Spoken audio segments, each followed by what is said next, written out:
What is Rome? Rome is the capital city of Italy, which is a country in Europe. This aerial scene shows what you might see if you visit Rome today. It is a beautiful, vibrant city full of fascinating things to see and do.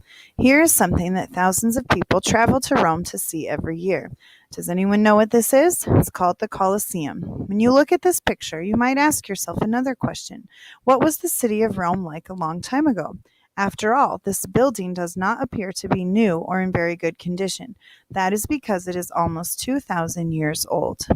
This famous building is just one of countless remains from the ancient Roman civilization. The Colosseum was basically a big sports stadium for Romans. However, instead of watching football or baseball, ancient Roman sports fans came to the Colosseum to watch combat sports, often involving people fighting each other or animals, sometimes to their death. The fact that their sports were so bloody and deadly might lead you to think that Romans were violent people, and they were in many ways. The Romans had some of the most powerful armies in history. But as you can see from the beauty of Roman architecture in this photograph, the ancient Romans were also incredibly creative people. The Romans were the first to widely use arches in many of their buildings and bridges. The arch, first used by the Egyptians and Mesopotamians and improved upon by the Romans, allows an opening of a structure, such as a window or doorway, to be much wider because the curved wedges of stone offer more support than a flat piece of stone would. You will learn more about this and other contributions of the ancient Romans as you hear about their history, government, art, religion, and more. Beginning with the city of Rome, the Romans built a civilization that controlled most of present-day Western Europe as well as large parts of present-day Asia and Africa. In yellow, this map shows the large area the Romans controlled at the height of their empire. See the boot-shaped country near the middle? That is the country we now call Italy. Italy is called a peninsula because it is surrounded on three sides by water. This is where the ancient Roman civilization began, and from there it spread to the north, to the south, to the east, and to the west. It took many years to build this vast empire. That is why the saying, Rome wasn't built in a day, has come to refer to the creating of something that is large or complicated, and that takes much time and dedication. As their empire spread, the Romans also spread their culture or way of life, including their laws, art, architectural influences, language, and knowledge. Although most ancient Roman buildings are now ruins or are completely gone, Roman culture changed the world in ways we continue to experience today. Before we go further into ancient Roman history, let's travel outside the city of Rome into the surrounding countryside. Italy is surrounded on nearly all sides by the famous sparkling blue waters of the Mediterranean Sea. The city of Rome is situated near the Mediterranean coast, far outside the city limits of Rome, and away from the coast, the lush Italian countryside is home to rolling wheat fields, groves of olive trees, and vineyards where grapes are grown to make vinegar and wine. Like many lands close to the Mediterranean, the climate in Rome is fairly warm and sunny most of the year. Add it all together, the blue waters, the beautiful city, the fertile countryside, and you can see that Italy is a really pretty, nice place to call home. The Romans were not the first people to think the area known as present-day Italy was a good place to live. In fact, the ancient Greeks had settled in parts of southern Italy. Starting around 700 BC, a civilization called the Etruscans moved into central Italy. Nobody is sure where the Etruscans came from exactly, but we know that they started building towns a couple hundred years before the city of Rome existed. This picture shows the ruins of a walled Etruscan city. Why do you think they built the city in that particular spot?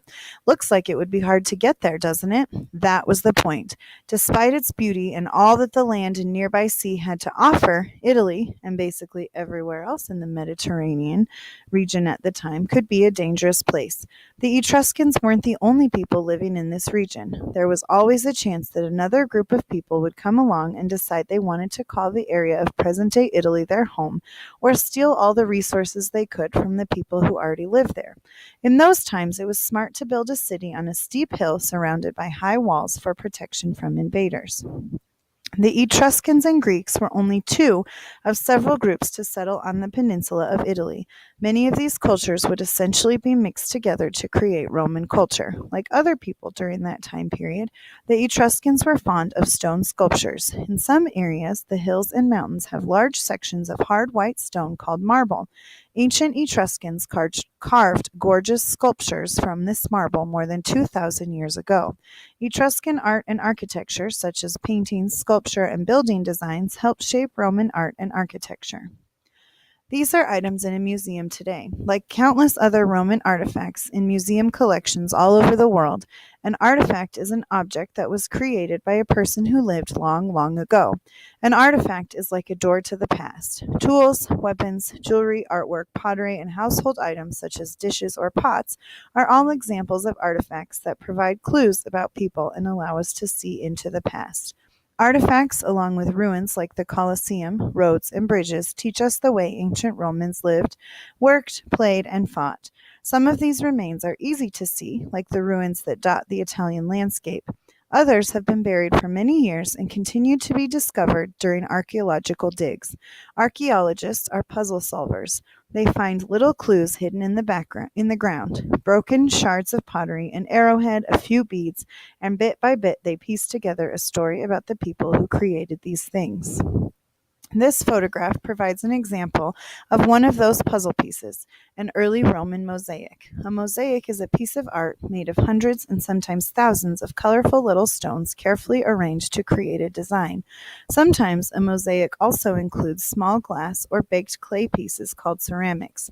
Wealthy Romans could afford to have mosaics in their homes to decorate their walls and floors. Artifacts such as mosaics teach us many things about ancient people. Looking at this mosaic, you can see that the ancient Romans were very artistic and creative. You can also see what a Roman from that time actually looked like. The amazing things about the artifacts of the Roman Empire is that a lot of them have not actually been discovered in the city of Rome. In fact, many artifacts have not been discovered in present-day Italy at all. This mosaic was created by Romans, but was found in the present-day nation of Turkey, which straddles Europe and Asia. It was found hundreds of miles from Rome, but it was still a Roman mosaic. How is that possible? Well, as you have heard, the city of Rome is the current capital of Italy, but during the height of the Roman Empire about 2,000 years ago, it was the capital of a very large portion of the world. The Romans had powerful armies, and over the course of hundreds of years, they set out to conquer and rule every bit of land they could find. The Roman Empire extended from present-day Italy in every direction, north through present-day France, all the way to Britain, south to North Africa, west to Spain, and east across Asia, through the present-day country of Turkey, all the way to the Middle East. One thing that allowed Rome to spread so far and wide was its system of roads. In many conquered areas, the Romans built paved roads for their armies and to make traveling and trading easier. These roads were able to last many years because they were made with concrete, a hard, strong material made by mixing water with cement, sand, and pebbles, and allowing the mixture to harden. The Romans were the first to invent this particular concrete mixture that is still used in modern times. Rome became known for its many well-built roads, which created a network along which some of Europe's finest cities and richest lands developed. Some of these concrete roads still exist today, as does the saying born of this time, all roads lead to Rome. Romans were also known for their frescoes they created, colorful pictures made by painting wet plaster on a wall or ceiling. This faded fresco was uncovered in the city of Pompeii in Italy many, many years after the city had been destroyed. In AD 79, Mount Vesuvius suddenly erupted, spewing forth fire, poisonous gases, and giant clouds of ash that fell on the nearby city of Pompeii, burying everything in the volcano's wake. For more than 1,500 years, the town remained hidden until in the late 1500s, some men found a few ruins of marble and frescoes like this one while digging a canal. As more and more ruins have been unearthed, archaeologists have been able to piece together the story of this lost town and its people. Archaeologists suspect that there are still many ruins and artifacts waiting to be discovered in Pompeii and across all of the surrounding areas where the Romans once ruled and lived. You will continue to learn about the ancient Romans and how their culture, inventions, and many contributions are still a part of our lives today.